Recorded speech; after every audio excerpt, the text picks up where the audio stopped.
May mga lugar na kahit tahimik, parang may gustong magsabi ng isang bagay. Isa na rito ang Manila Film Center, isang gusaling matagal nang nababalot ng mga kwentong hindi madaling mapatunayan, pero hindi rin madaling baliwalain. Ito ang karanasang hindi malilimutan ni Jerome, isang security guard na nakaduty sa gusali. 3 buwan pa lamang si Jerome sa trabaho. Hindi siya naniniwala sa multo. Para sa kanya, lahat ng kababalaghan ay may paliwanag. Lumang gusali, sirang kable, pagod na isip. Iyon lang ang dahilan ng mga kwentong naririnig niya mula sa mga kasamahan. Hanggang sa isang gabi, bandang 2:00 ng madaling araw, tahimik ang buong gusali. Habang nagmamonitor siya ng CCTV, may napansin siyang kakaiba. Sa isang hallway sa ikalawang palapag, may aninong tila dumaan sa dulo. Mabilis lamang, parang tao. Agad niyang ni-zoom ang camera, pero wala na. Akala niya ay mali lang ang nakita niya, kaya nagpatuloy siya sa trabaho. Makalipas ang ilang minuto, may naamoy siyang kakaiba. Amoy basang semento.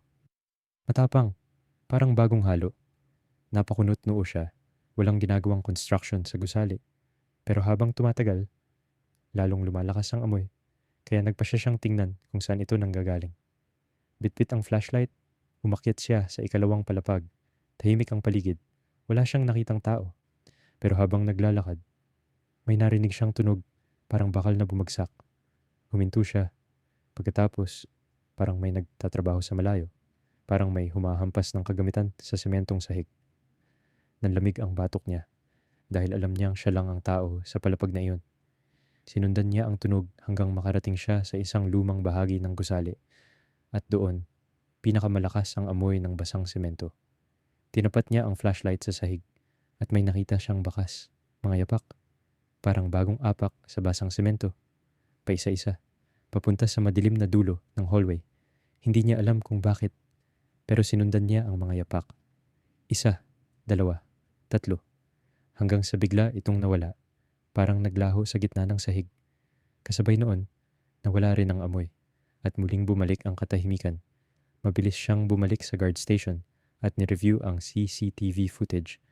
Ngunit nang balikan niya ang video, wala siyang nakitang kahit sino.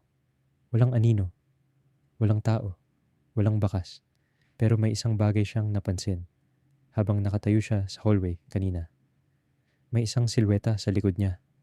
Hindi malinaw, parang tao. At sa loob ng ilang segundo, unti-unti itong lumapit bago tuluyang mawala. Hindi na siya bumalik sa lugar na iyon ng gabing iyon. Ngunit bago matapos ang duty niya, muling bumalik ang amoy ng basang semento.